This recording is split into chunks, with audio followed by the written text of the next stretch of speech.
안녕하세요, 홍씨입니다. 오늘은 소나타 하이브리드 대 K5 하이브리드입니다. 이번 신형 소나타 D 엣지의 가격이 상당히 올라가서 시작해보기도 전에 K5의 완승이 예상되는데요. 그래도 어디가 얼마나 차이 나는지 정확히 짚어보겠습니다.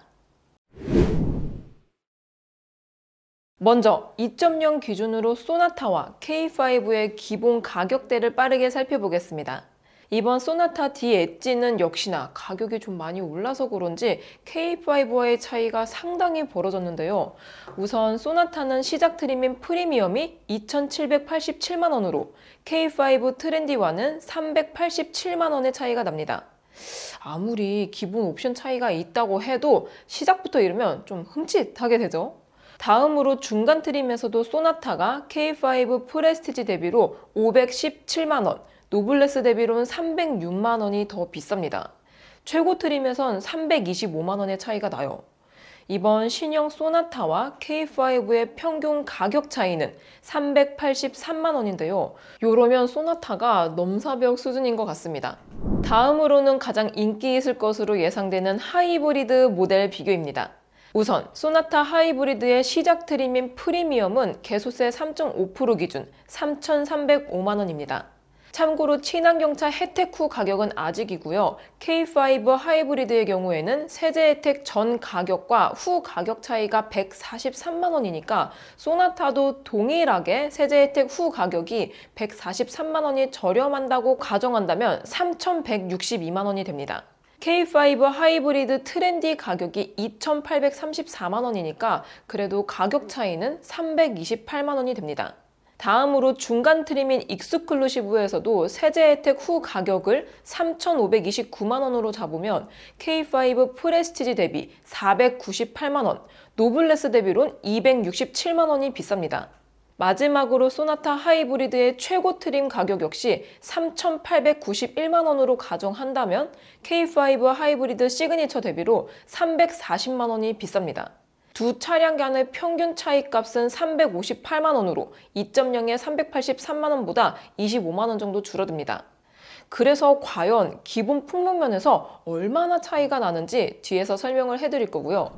아무튼 인기 조합을 비교해보면 K5 하이브리드는 시그니처 트림에 드라이브 와이즈와 헤드업 디스플레이, 크렐 프리미엄 사운드를 추가해서 3,721만 원에 가장 많이 팔리고 있습니다. 최고 트림인 만큼 고속도로 주행 보조와 스마트 크루즈 컨트롤 같은 주요 ADAS는 이미 중간 등급인 노블레스에서 기본화가 됐기 때문에 드라이브 와이즈를 추가하더라도 후측박 충돌 방지 보조, 후방 교차 충돌 방지 보조, 안전하차 보조 이렇게 세 가지밖에 추가가 되지 않습니다. 대신 트렌디와 프레스티지 대비로 30만 원이 더 저렴해요. 그리고 헤드업 디스플레이는 출시 초기에는 레인 센서와 오토 디포그와 묶여 있어서 논란이 됐었는데요. 요거는 첫 번째 연식 변경인 2021에서 해결이 된 상태이기 때문에 지금은 헤드업 디스플레이 선택 시 묶음 옵션이 없습니다. 마지막으로 크렐 프리미엄 사운드를 넣으면 기존 6개의 스피커가 외장 앰프 포함 12개로 늘어납니다. 자, 그래서 K5 하이브리드의 인기 조합을 소나타에서 구현하면 얼마냐? 우선 트림은 중간 트림인 익스클루시브를 선택해야 됩니다. 친환경차 혜택 후 예상 가격이 3,529만 원이니까 요 기준으로 구성을 해볼게요. 선택 옵션으로는 컨비니언스 1, 컴포트 2를 추가해서 3,767만 원으로 구현이 가능한데요. 소나타 컨비니언스 1에는 K5 헤드업 디스플레이와 후방 주차 충돌 방지 보조 등이 들어가고요. 컴포트 2에서는 뒷좌석 위주의 옵션으로 2열 열선과 측면 및 리어 커튼, 2열 암레스트와 6대4 분할 폴딩 기능이 포함됩니다.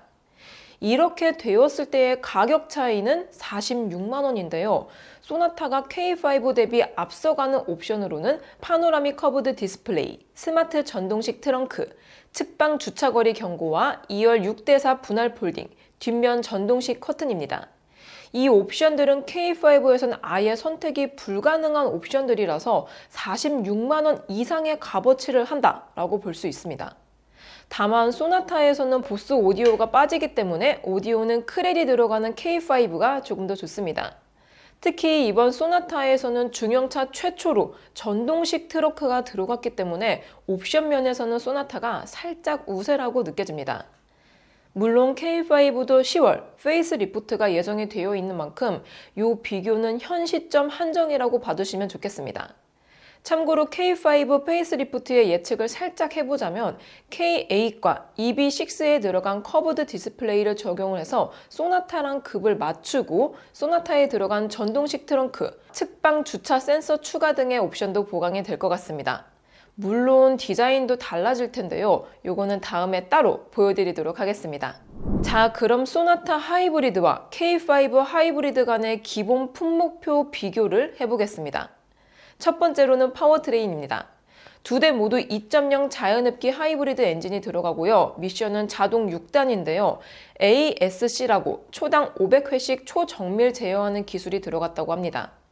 조향면에서도 CMDPS로 동일하고요. RMDPS는 소나타에서는 1.6가 2.5 터보, K5에서는 1.6 터보의 기본으로 적용이 됩니다. 파워트레인 면에서 소나타가 우세인 부분은 하이브리드 전용 이모션 드라이브입니다. 요거는 모터를 통해서 승차감을 올려주는 기술이에요. 요거는 K5에는 안 들어갑니다.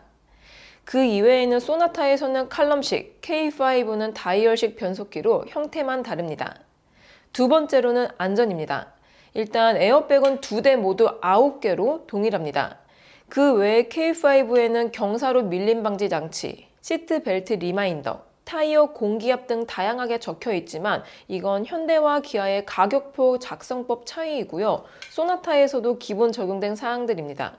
따라서 여기서는 별 차이가 없습니다. 세 번째로 지능형 안전기술 ADAS입니다. 소나타는 전방 충돌 방지 보조의 작동 범위가 자전거 탑승자까지로 K5에 비해 조금 더 넓습니다. 그 외에도 소나타에서는 진동 경고 스티어링 휠과 지능형 속도 제어 보조가 들어가는데요. 확실히 최신 ADAS에서는 소나타가 앞서고 있습니다. 네 번째로는 외관입니다.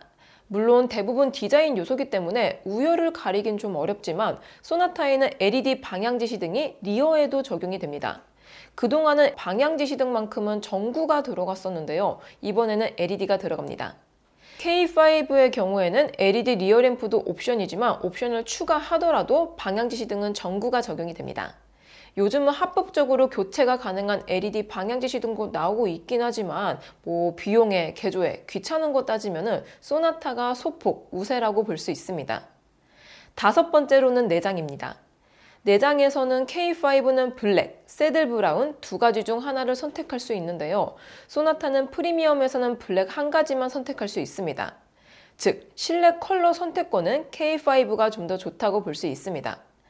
대신 소나타에는 12.3인치 디스플레이와 4.2인치 컬러 클러스터가 적용이 되는데요. K5는 바늘식 계기판에 4.2인치 컬러 디스플레이만큼 신차 느낌은 역시 소나타가 좋습니다. 그 외에는 동일해요. 여섯 번째로는 시트입니다. 시트는 두 대 모두 인조 가죽이 기본으로 적용되고요. 1열 열선 시트도 기본입니다. 대신 소나타는 전동 시트가 들어가고요. K5는 기본은 수동, 프레스티지에서는 전동이 들어갑니다. 일곱 번째로는 편의입니다. 소나타를 보면 세이프티 파워 윈도우가 전자석에 적용이 되는데요. K5에서는 10.25인치 내비게이션을 추가해야지 포함이 되는 옵션 사항입니다. 그리고 소나타는 후방뿐만 아니라 전방 주차 센서와 레인 센서가 기본인데요. 대신 K5에는 스마트폰 무선 충전 시스템, 뒷좌석 파워 아울렛, PCT 보조 히터가 기본으로 들어갑니다. 그 외에는 두 대 모두 프로토 에어컨과 1, 2열 USB 단자, 2열 에어벤트가 기본으로 들어가는 만큼 기본 트림에서의 중형차다운 편의사항을 갖춘 것 같습니다. 마지막으로 인포테인먼트입니다. 인포테인먼트에서 소나타는 12.3인치 디스플레이 오디오, K5는 컴팩트 오디오가 기본입니다. K5에 들어가는 컴팩트 오디오는 작은 액정에 주파수와 음악 제목만 나오는 식인데요. 잘 안 쓴다고 하더라도 뭔가 보기에는 좀 그렇죠. 그에 비해 소나타는 12.3인치 디스플레이 오디오에 애플 카플레이와 안드로이드 오토까지 사용할 수 있다는 게 장점입니다. K5는 8인치 디스플레이 오디오가 프레스티지부터이기 때문에 인포테인먼트에서는 소나타의 완승이라고 볼 수 있습니다. 전반적으로 소나타는 가격 대비 기본 옵션이 풍부하고 K5는 저렴한 대신 기본 옵션이 소나타보다 부족해 보였는데요. 따라서 옵션 개수와 수준 차이에 따른 판단이 필요해 보입니다. 아무튼 소나타와 K5는 재원에서도 차이가 살짝 있습니다. 먼저 차체 사이즈는 동일한 플랫폼을 사용하고 있지만 디자인 때문에 소나타가 살짝 깁니다. 대신 휠 베이스는 K5가 10mm 정도 더 긴데요. 그래서 작게나마 실내 공간은 K5가 조금 더 넓다라고 볼 수 있습니다. 그리고 파워트레인 면에서도 엔진 미션을 공유하고 있기 때문에 마력 토크가 동일한데요. 대신 연비는 16인치 기준으로 K5가 0.7L가 좀 더 높습니다. 이거는 공차 중량의 차이로 소나타는 약 55kg가 좀 더 무겁기 때문인데요. 이에 따른 유지비 차이로는 K5가 월 5,000원, 연간 6만 원 정도 덜 드는 수준입니다. 이 정도 차이면 사실 유지비 때문에 고민할 필요는 없을 것 같아요. 자, 이렇게 소나타와 K5 하이브리드 모델을 비교해 보았습니다. K5 하이브리드도 나쁘진 않았지만 역시나 페이스리프트가 빨리 나와야지 소나타 D 엣지와 제대로 경쟁할 수 있을 것 같습니다. K5 페이스리프트 소식도 또 업데이트 해드릴게요. 오늘도 저의 영상이 재밌고 도움이 많이 되셨다면 좋아요와 구독 그리고 알림 설정까지. 다음 시간에 또 뵐게요. 안녕. 빵!